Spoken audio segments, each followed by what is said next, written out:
Halo teman-teman, sorry banget. Ini barusan keputus koneksinya, sepertinya ada gangguan tadi barusan.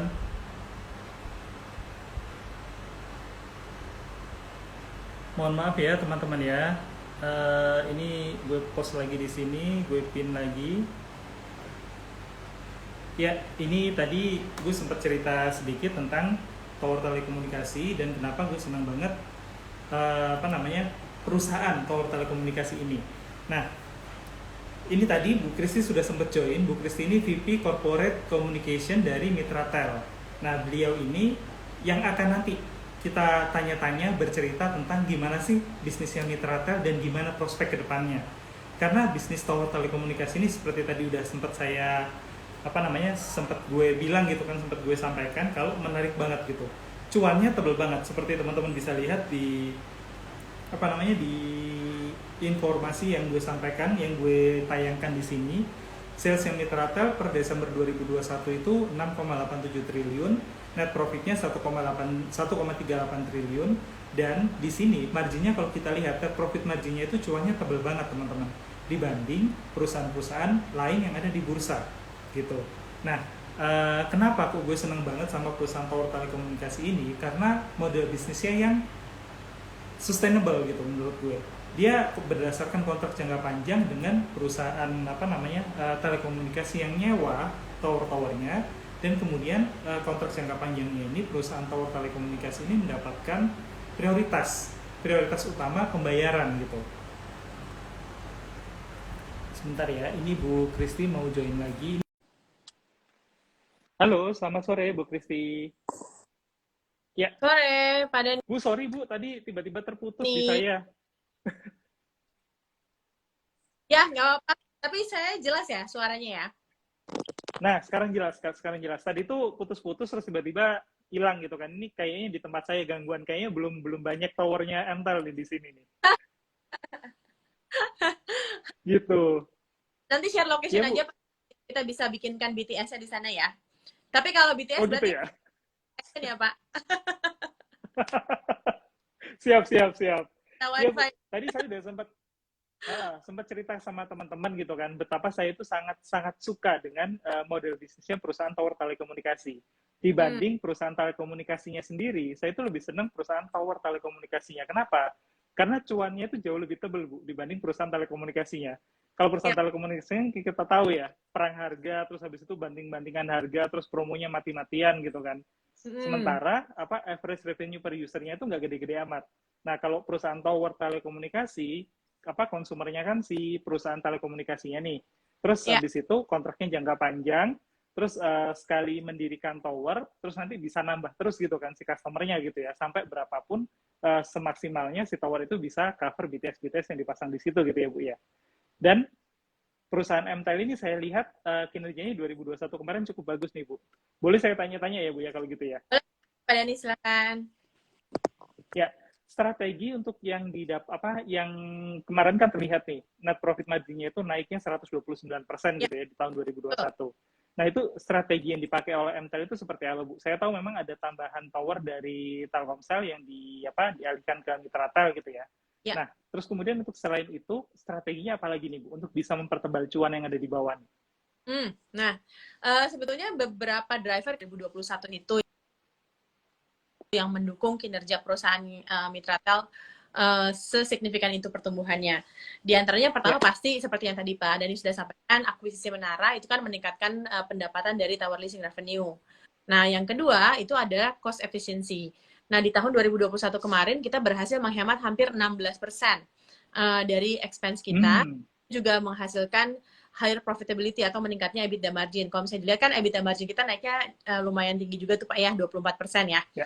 dari empat Hmm, koma dua triliun ke 5,2 triliun. Nah, kemudian memang itu berdampak juga langsung ke net profit yang meningkat hampir 130% sebanyak 129% ya. sekian, jadi ke 1,4 triliun lah ya, Satu dari koma, ya, 600 miliar. Iya, betul Pak Dani. ya. Nah, strategi ini juga masih sama di tahun 2022. Kita juga ada rencana untuk mengakuisisi menara di tahun ini, kurang lebih mungkin sekitar 3.000 menara. Majority akan dari Telkomsel. Kemudian ada beberapa juga yang dari operator-operator menara kecil lainnya. Kemudian untuk cost optimalisasi ini juga sedang kita apa ya, masih terus kita galakan ya Pak ya, karena kan dari segi Ya. biaya itu kan atau optimalisasi biaya harus terus dioptimalkan. Nah, mungkin yang menarik itu adalah satu lagi adalah peningkatan kolokasi. Nah, ini yang seperti tadi Pak Dani Ya. bilang, Ya. marginnya Menara kan tebel-tebel tuh ya, nggak kayak marginnya Ya. Telkomsel. Kenapa tuh? Soalnya kan kalau kita sistemnya sewa ya Pak ya, seperti gedung nih, Ya, misal betul. dibikin satu gedung, tapi kan tenannya bisa banyak. Menara juga sama, dibikin satu menara, tenannya bisa banyak. Nah, dengan Ya. tenannya Ya. 1, 2, 3, itu operational cost kita sama Pak. Jadi begitu tenansinya naik, I see. profitability-nya juga langsung naik secara signifikan. Kenapa? Karena revenue-nya sekarang dari 2 tenant, tapi cost-nya tetap untuk 1 tenant gitu, sama aja. Gitu. Nah, ini yang sedang kita galakan. I see. Di tahun ini target penambahan kolokasinya di angka 3.000 sampai 4.000 kolokasi gitu. Kemudian kita juga ada Ya. Ya. pembangunan tambahan ini atau organik itu sekitar 750 BTS. Oh, oke. Bu, Hmm. saya penasaran tadi Bu Kristi kan sempat singgung ada penurunan biaya 16%. Itu kalau boleh tahu Ya, biaya di bagian mana ya, Bu? Secara spesifik itu biaya apa yang bisa ditekan sejauh itu gitu? ini across the board sih Pak Dani. Mungkin yang paling signifikan adalah dari construction and project management. Kenapa bisa seperti itu? Karena kita melakukan remapping. Jadi dari tadi vendornya tadi banyak banget, nah sekarang vendornya kita lebih sedikit. Tentunya dengan vendor yang lebih sedikit ini, kita bisa memberikan lebih banyak economic of scale untuk para vendor-vendor ini. I see. Kita juga melakukan remapping dari segi region yang dihandle oleh masing-masing vendor ini. Jadi kalau dulu mungkin karena vendornya banyak, bisa ada vendor yang di Jawa, tapi proyek yang di Sumba misalnya, gitu kan jauh ya, cost-nya pasti lebih mahal. Ya, ya.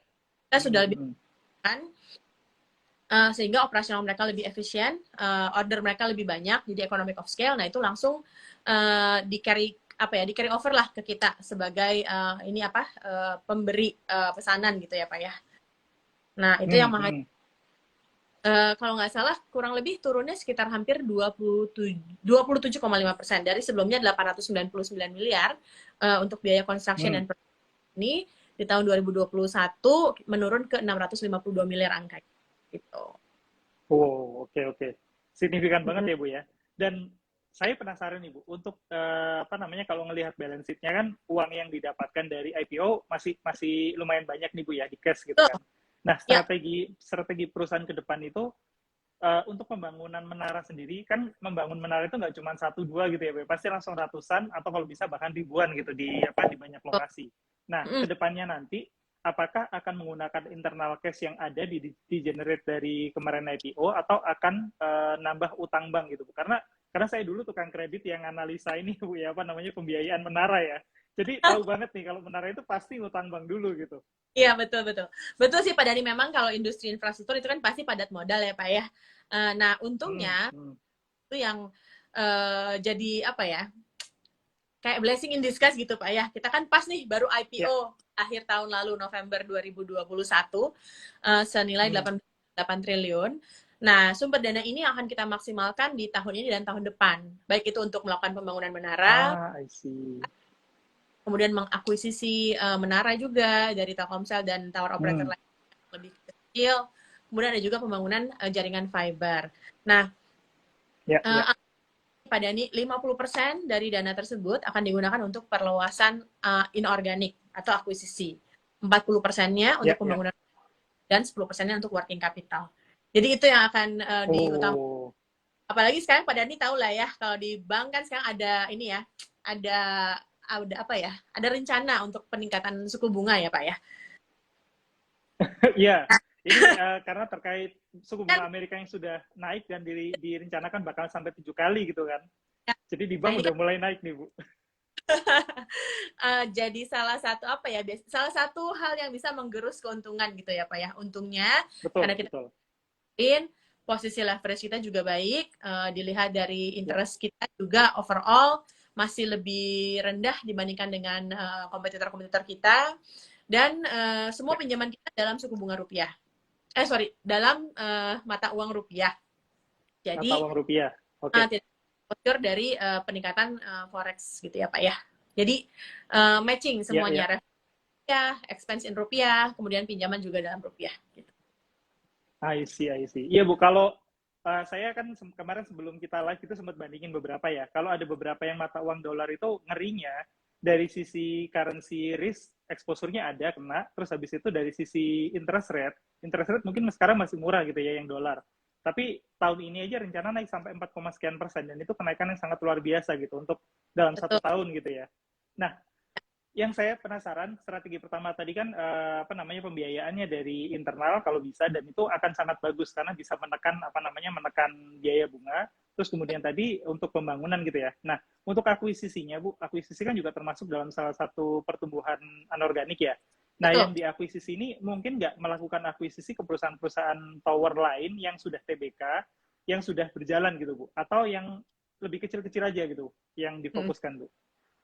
Sebetulnya sih kita tidak menutup kemungkinan nih Pak Dani. Jadi akuisisi itu bisa kemana aja selama dari segi valuasi dan dari segi assessment kita itu masuk gitu ya penilaiannya gitu. Jadi kalau misalnya memang ada interest dari perusahaan menara besar lainnya untuk menjual, ya kita dengan senang hati akan berpartisipasi dan tes opportunity tersebut gitu ya. I see. Menarik. Karena pertanyaan saya lanjutannya nih Bu dari pertanyaan yang bagaimana yang diakuisisi gitu kan. Karena ini berkaitan sama tenancy ratio, kolokasi tadi gitu kan.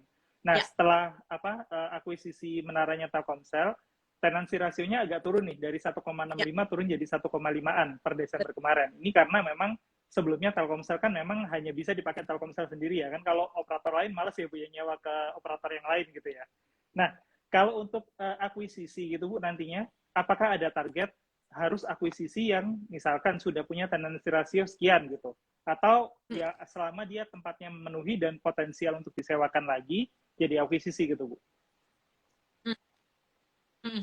Oke, bagus banget nih Pak Dani. Ya, betul. Jadi sebelum akuisisi Menara Telkomsel, di tahun 2020 akhir, itu tenancy ratio kita ada di angka 1,65. Dan kemudian dengan penambahan yang hampir 9.000 menara di tahun lalu, total angka kolokasi kita ada di angka 1,5. Tapi kalau misalnya nih, kita mengeksklud akuisisi baru yang dilakukan di 2021, tenancy ratio itu berdiri di angka 1,7. Nah, Hmm. seperti apa sih? Berdasarkan riset yang dilakukan oleh Analysis Mason, targetnya itu di 2031 tendency ratio itu harusnya ada di angka 1,9 kali gitu. Nah, jadi ini Oh, sebetulnya menarik nih karena kalau misalnya Pak Dani lihat kan operator-operator lainnya kurang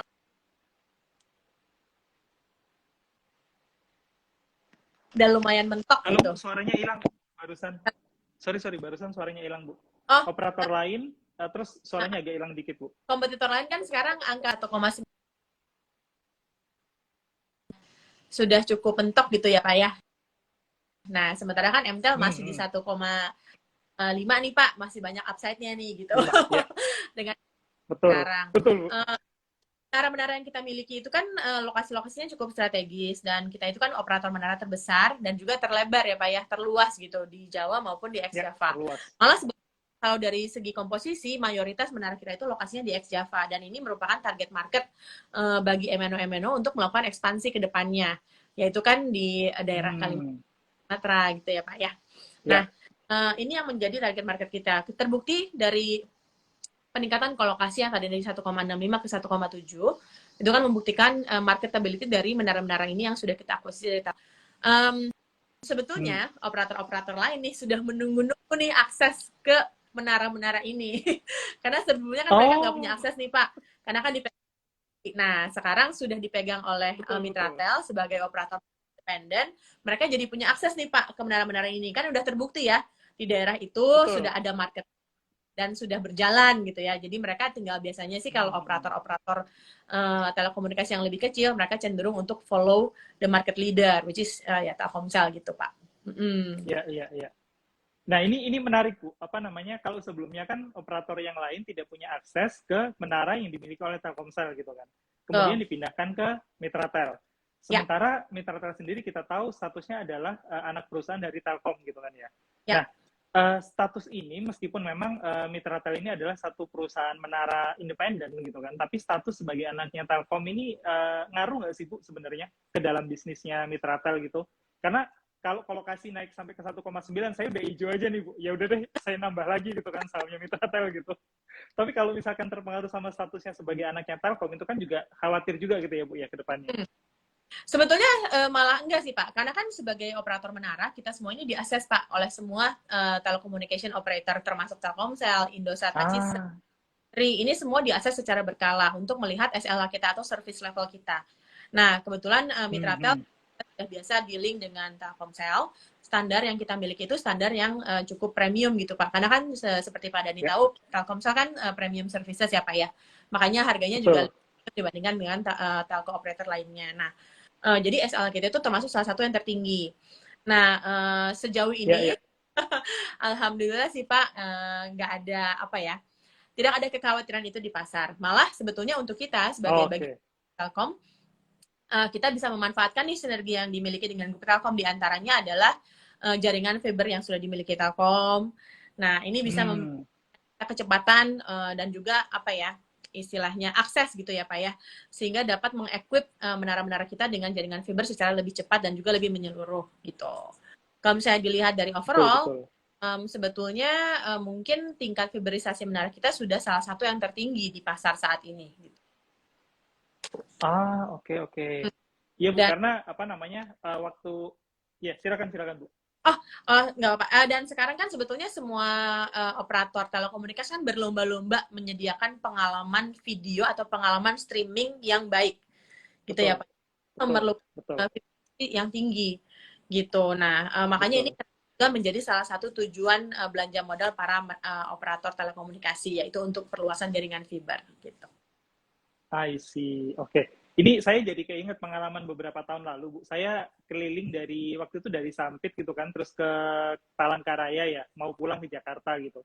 Sepanjang perjalanan itu driver-driver di kan orang-orang Kalimantan ya, beliau-beliau pakai Telkomsel gitu. Terus saya Ya, yang pakai operator lain gitu kan, itu nggak ada jaringan sama sekali gitu. ya, Terus waduh ini bener-bener ya kalau di sini nih harus pakai Telkomsel gitu kan.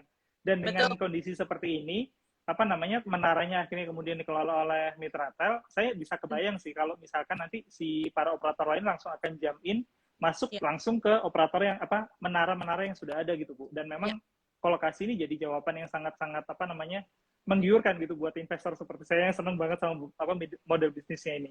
Iya, memang betul sih Pak. Ya, Eh, Salah satu alasannya ya karena kan memang selama ini yang melakukan ekspansi di luar Pulau Jawa kan hanya Telkomsel ya Pak ya. Dengan ya, kondisi yang modal juga pendapatan yang dimiliki Telkomsel kan memang jauh lebih tinggi dibandingkan dengan operator-operator telekomunikasi lainnya. Nah, jadi jaringannya udah betul dibangun, betul. udah diakuisisi oleh Mitratel, sekarang telco operator lainnya punya akses ke jaringan tersebut. Kalau misalnya dilihat Hmm, dari segi belanja modal, tahun ini Indosat kan menganggarkan 10 triliun ya Pak ya. ya, Kemudian Tel juga menganggarkan 9 triliun. Jadi memang tujuannya kemana ya? Tujuannya memang ke ex Java sih Pak. Karena ya kalau misalnya dilihat kan Java ya sudah memang seperti itu ya Pak ya. Sudah lumayan ya. established ya Pak marketnya. Nah market barunya di mana? Ya Hmm, di luar. hmm, Pertumbuhan GDP itu pun paling tinggi di luar ya, Jawa Pak. Di Sumatera dan di Kalimantan gitu salah satunya. betul betul. Hmm. Ini ada pertanyaan nih Bu dari apa namanya dari yang baca titipan. Hmm. Kemarin itu saya ini sebenarnya pertanyaan saya masih banyak di sini, cuman kemarin saya udah janji gitu kan, saya akan sampaikan ke Ibu gitu. Ya, Perkembangan teknologi kan akan ada 5G, terus kemudian betul. akan semakin berkembang, dan saya dengar isu-isu yang kemarin ditanyakan juga adalah nantinya itu nggak akan butuh lagi high rise position untuk bisa menyebarkan apa namanya sinyal gitu. Nah, Hmm. nanti tower ini bagaimana bakalan? Apakah ada resiko itu, Bu, dalam waktu dekat? Oh, sebetulnya mungkin kurang tepat. Kenapa? Karena bukan tidak lagi dibutuhkan, tapi kan ini tergantung dari lokasi jaringannya. Seperti misalnya kalau untuk Hmm, 5G, mungkin itu use case-nya akan lebih banyak di perkotaan ya Pak ya.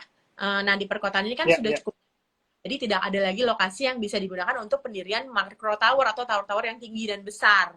ya. Jadi solusinya apa? Solusinya adalah monopol yang tingginya kurang lebih 7 meteran. Nah ini bisa dipasang di gedung-gedung yang Hmm. memang tinggi gitu Pak. Tapi kalau Ah, misalnya sih, ya, ya, ya. itu kan jaringannya cakupannya harus lebih luas. Nah, ini memerlukan Ya. tetap menara yang makro tersebut gitu. Nanti untuk infrastrukturnya Oh, oke. akan berdampingan, Pak. Jadi tidak akan, karena ada 5G sudah tidak diperlukan lagi infrastruktur 4G, tapi tidak begitu. Tapi mereka akan berdampingan 4G dan 5G. Kalau Bapak ingat mungkin dulu dari perpindahan dari 2G ke 3G itu kan berdampingan tuh Pak ya. Kemudian 3G ke 4G terus berdampingan. Sekarang kan kita ada 2G, ada 3G, ada 4G. Untuk teknologi selulernya. 2G sudah mulai ditinggalkan. Kenapa? Karena sekarang sudah bisa menggunakan data semua, voice over LTE dan nah, jadi spektrum-spektrum yang digunakan oleh 2G sekarang dialokasikan lebih banyak untuk data alias untuk 4G gitu. Tapi spektrum 3G-nya tetap masih ada. Nah, kedepannya juga akan sama Pak, untuk rollout 5G ini akan dilakukan secara bertahap. Ekosistem yang disiapkan saat ini yang sudah disiapkan adalah fiber. Karena nanti untuk 5G kan speed-nya tinggi sekali. Bapak mengikuti kemarin yang Dalika. Bapak di situ story-nya, uploadnya cepet banget di sini 5G. Iya, karena memang itu kita mendirikan tiang-tiang khusus, baik itu combat maupun yang udah permanen di sana, kurang lebih ada sekitar 60 untuk menunjang infrastruktur data selama di MotoGP Mandalika tersebut. Dan ada 16 pole di dalamnya yang merupakan pole 5G gitu. Kalau nggak salah kemarin 1 GB per second Pak untuk download speednya. Jadi baru ngedip udah selesai itu Pak. Betul. Yang sekarang aja kita nonton videonya udah enak banget gitu kan. Kalau misalkan nanti udah bener-bener 5G merata gitu pasti udah oke banget. Tapi yang pasti untuk beli device 5G-nya kan mahal ya Bu, nggak semua orang bisa kan. Jadi ya mungkin memang harus berdampingan tadi itu. Ya, nah komersialisasinya itu juga nanti ditunggu-tunggu nih Pak. Kan Bapak udah tahu nih sekarang yang udah ada tes atau pilot project untuk 5G itu ada Indosat dan juga Telkomsel ya Pak ya. Telkomsel banyak. Indosat ada di 6 kota kalau nggak salah. Telkomsel sudah lebih banyak. Tapi ini tentunya menunggu infrastruktur 5G-nya juga dari pemerintah, yaitu spektrum, kemudian menunggu juga kesiapan dari ekosistemnya Pak, yaitu handsetnya gitu ya Pak. Kalau sekarang kan dilihat handset 5G masih mahal ya, 18 mahal jutaan masih, gitu. Kalau ini kan sekarang 1,5 juta udah dapat 4G. Nah, nanti tentunya dengan apa ya? Dengan use of case yang semakin banyak, pastinya rollout 5G-nya juga semakin menarik secara komersial untuk operator. Nah, itu yang akan menjadi tambahan tambahan infrastruktur lagi Pak gitu. Nah, tapi sekarang kalau dilihat infrastruktur 4G pun Indonesia ini masih lumayan tertinggal nih Pak dibandingkan dengan peers kita negara-negara regional ASEAN lainnya. Karena kan di kita kalau nggak salah rata-ratanya itu sekitar 14 Mbps ya Pak ya untuk 4G download speed. Sementara di ASEAN itu aja udah cepet Bu. Rata-ratanya di 30 Pak di ASEAN. Jadi kita tuh masih ketinggalan sebenarnya. Jadi ya fiberisasinya betul. Dan kemudian infrastruktur menaranya sendiri juga masih harus lebih dipadatkan gitu. Oke, sekarang dari sisi pemegang saham nih Bu, misalkan saya kan banyak investor retail yang juga suka dipegang Mitratel gitu ya. Saya baca kemarin di website Mitratel akan membagikan dividen sampai maksimal 70% nih Bu dari keuntungan tahun 2021. Waktu saya baca itu kan kok kayaknya seneng banget gitu saya bacanya gitu kan. Untung kemarin dapat pas IPO gitu. Nah, ini kebijakan pembagian dividen ini akan dipertahankan terus begini atau ya memang nanti akan tergantung persetujuan RUPS Bu ya. Cuma kebijakan dividen dari perusahaan sendiri seperti apa Bu? Nah, saat ini maksimal di 70% dari laba bersih, betul sekali Pak Dani. Mungkin tahun depan pun masih sama di kebijakan di maksimal 70%, tapi di tahun ketiga, keempat, kelima, dan seterusnya, seiring dengan peningkatan kolokasi, tidak menutup kemungkinan untuk kita membayarkan dividen yang lebih dari 70%. Selama apalagi kan kita lagi masih padat modal ya Pak ya, karena kan masih ada rencana akuisisi. Nah, setelah itu sih harapannya kita dapat memberikan return value yang lebih tinggi lagi untuk para saham gitu. Oke. Ini kekhawatiran beberapa teman saya, sebelum saya ke pertanyaan satu lagi Bu ya, sebelum nanti kita akhiri gitu kan. Kekhawatiran beberapa teman saya adalah ketika membeli saham Mitratel waktu IPO, mereka mereka mungkin tidak terlalu paham bisnisnya. Kalau saya kan suka banget ya Bu ya, begitu saya ngelihat harga sahamnya turun, saya beli lagi Bu. Saya senang banget. Nah, cuma memang sampai sekarang ini kan harga sahamnya belum jauh dari harga IPO gitu ya Bu ya. Nah, kedepannya ini bakal seperti apa Bu? Pergerakan harga sahamnya si Mitratel sendiri. Kalau menurut Bu Kristi dari sisi perusahaan gitu ya melihatnya ya. Oke. Sebetulnya ini betul sekali sih, Pak Dani. Memang sekarang gerakannya lebih sideways gitu ya, kalau berdasarkan kosakata analisis. Masih sideways nih. Tapi sebetulnya saat ini justru menciptakan window of opportunity untuk menambah atau membeli harga saham atau membeli saham. Kenapa? Karena potensi dari peningkatan kolokasi itu sendiri. Seperti yang Pak Dani ketahui kan untuk bisnis menara ini kan cukup stabil ya Pak ya, cukup resilient. Ya. Kenapa? Karena 10 tahun nih gitu. Jadi udah sure revenue. Kemudian ada kan kolokasi juga operator-operator telekomunikasi lainnya. Yang unik untuk Mitra Tel. Kenapa? Karena di luar rata-rata ya sudah di 1,9 kali gitu ya Pak ya. Dan untuk kepemilikan menara di luar Jawa, yaitu adanya di Mitratel gitu. Sementara di tower operator lainnya mungkin mereka masih gitu ya. Karena kan mereka fokusnya lebih banyak di Jawa. Nah, kedepannya seperti apa Mitratel? Kalau misalnya dilihat dengan kondisi sekarang di 1,5 tenancy ratio, harga saham kita di 175 hari ini ya Pak ya, kalau nggak salah closingnya. Mungkin kalau misalnya di kolokasinya di 1,9 itu harga sahamnya di berapa ya? Karena valuasinya kan jauh lebih tinggi pastinya. Dan 1,9 kita jauh lebih tinggi yang memberikan kita return atau revenue jauh lebih tinggi dengan cost yang maintain. Karena kan seperti yang saya sampaikan di awal ya Pak Dani, untuk kita tendensi tambahan cost-nya sama. Jadi itu akan langsung trickle down-nya ke profitability. Dan itu akan menjadi sumber untuk dividen atau untuk pengembalian ke investor, gitu Pak. Betul. Bu Kristi, ya correct me if I'm wrong Bu ya, selain kontrak jangka panjang sampai 10 tahun itu, yang saya pahami dari bisnisnya menara telekomunikasi adalah menara telekomunikasi ini dapat prioritas pembayaran pertama Bu, dari operator telekomunikasi. Kalau misalkan sampai nggak dibayar duluan, si pihak menara telekomunikasi ini bisa memutuskan sepihak untuk memutus layanan, misalkan mematikan power atau apa gitu ya, BTS, dari si operator itu yang nggak bayar. Benar nggak Bu itu Bu? Sebetulnya sih selama ini alhamdulillah semuanya bayarnya on time. Ya makanya dapat prioritas itu soalnya ya Bu ya. Ya karena kan ini kan bread and butter-nya nih. Kalau misalnya nanti nggak ada koneksi atau tidak berjalan, kan mereka juga tidak bisa memberikan layanan. Nanti yang komplain akan pelanggan. Sementara operator telekomunikasi berlomba-lomba gitu ya Pak ya, untuk memberikan customer experience baik gitu. Jadi memang mungkin makanya saya belum pernah dengar ada keterlambatan pembayaran sih Pak, alhamdulillah. Iya Bu. Feelingnya dengan nama-nama kalau dari sisi jadi itu sangat minimum sih Pak. Ya kalau dari sisi saya waktu ngajukan kredit dulu itu gitu Bu, argumennya si operator telco ini, operator menara ini pasti dibayar duluan sama operator telco. Karena kalau nggak dibayar duluan nanti jaringannya bisa tiba-tiba hilang Bu di satu sisi itu. bisa Pak. Oke, Bu, ini pertanyaan terakhir ya Bu ya, yang dari follower saya sebenarnya banyak nih Bu yang nanya. Nah ini kalau sorry sebentar. Nah ini saya tampilkan, terlihat nggak Bu? Dividen finalnya berapa nih Bu? Kalau tadi kan 70% nih maksimal gitu kan dari ininya. Kira-kira dividen finalnya ini per lembar sahamnya dapat berapa nih Bu? Kurang lebih di 11,5 rupiah per lembar Pak Dani. Oh sama hitungannya dengan saya Bu berarti. Ya, sama. Iya. Sama Pak. Oke. Gitu. Siap. Bu Kristi masih ada waktu nggak Bu? Saya diinfokan kalau waktunya Bu Kristi hanya 30 menit gitu ya, dan saya mohon maaf sekali tadi sempat ada terputus gitu. Nah ini kita udah gimana Bu? Masih bisa Pak, mungkin sekitar 5 menit, 10 menit lagi. Oh, oke. 5 menit, 10 menit lagi. Kalau misalkan seperti itu Bu,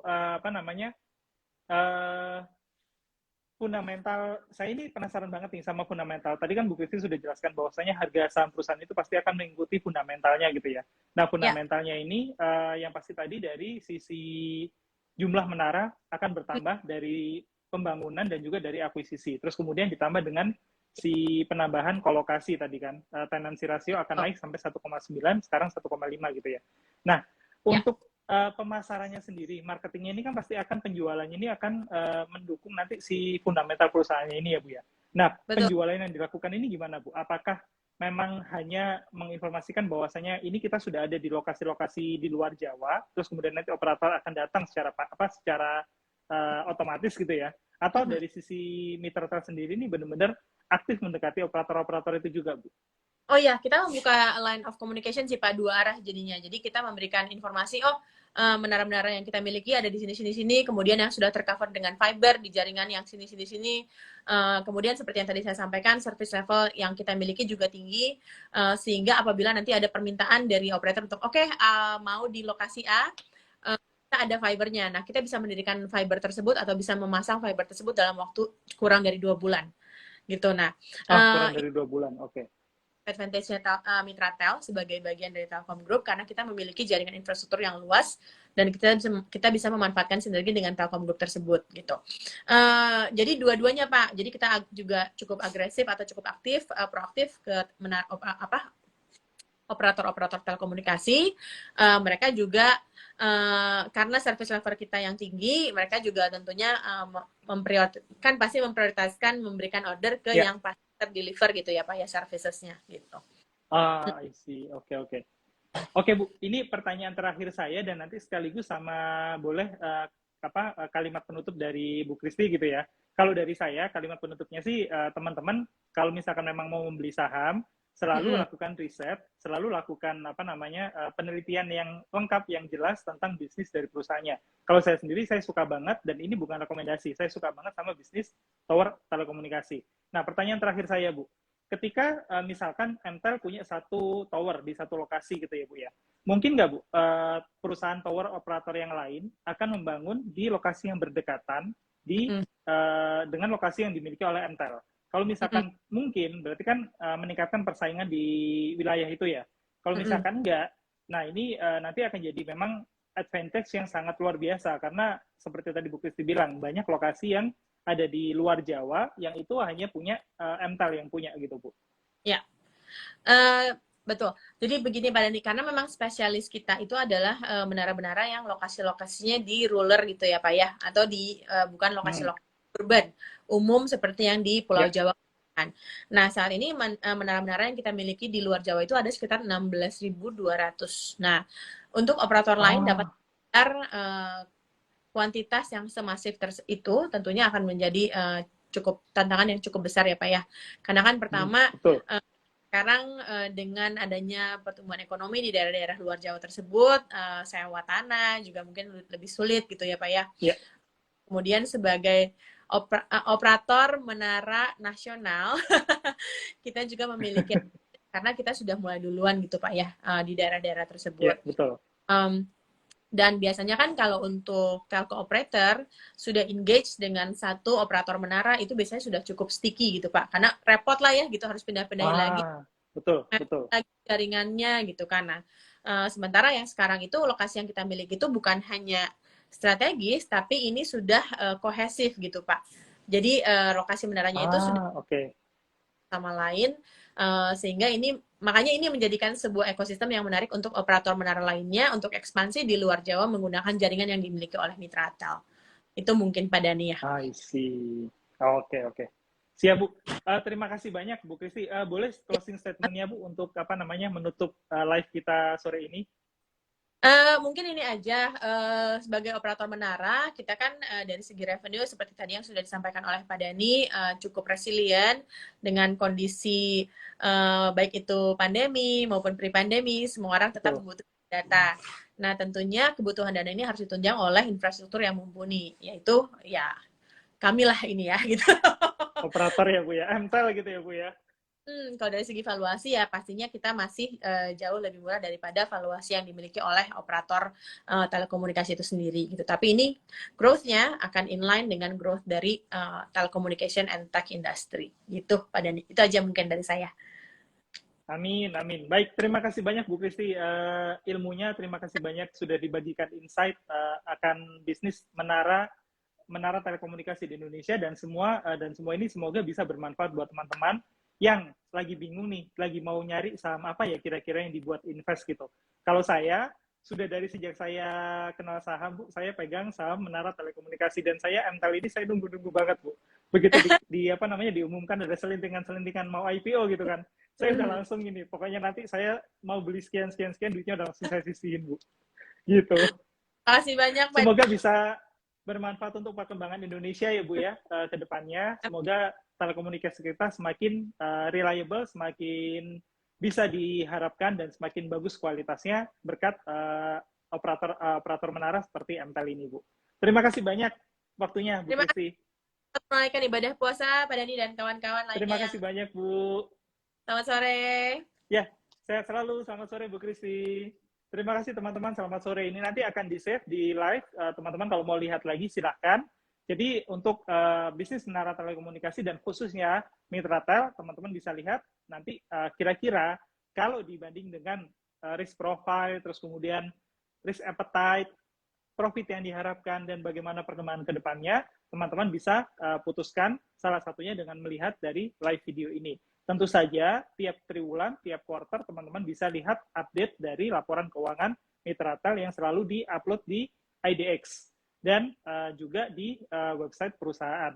Kalau bisnisnya sendiri, seperti tadi dibilang gitu kan, bisnis menara ini capital intensif, Mitratel punya keunggulan dari dana yang didapatkan dari hasil IPO, sehingga untuk tahun ini sampai tahun depan untuk pembangunan dan juga akuisisi menara digunakan internal cash, jadi tidak menambah utang terlebih dahulu.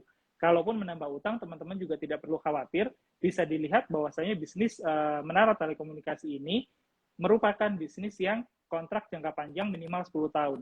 Penambahan teknologi baru pun 5G itu tidak serta-merta akan menghilangkan teknologi-teknologi sebelumnya, sehingga menara telekomunikasi tetap dibutuhkan. Dan selalu ingat bahwasanya resiko jual beli saham, resiko investasi, dimanapun investasinya ada di tangan setiap investor. Selalu lakukan riset sendiri secara menyeluruh, do your own research. Dan ini live dengan Mitratel ini bukan rekomendasi untuk menjual atau membeli saham tertentu. Ingat, selalu lakukan riset sendiri. Terima kasih, selamat sore teman-teman, semoga sehat selalu. Selamat menunaikan ibadah puasa dan selamat ngabuburit buat teman-teman yang beribadah puasa. Terima kasih. Assalamualaikum warahmatullahi wabarakatuh. Selamat sore.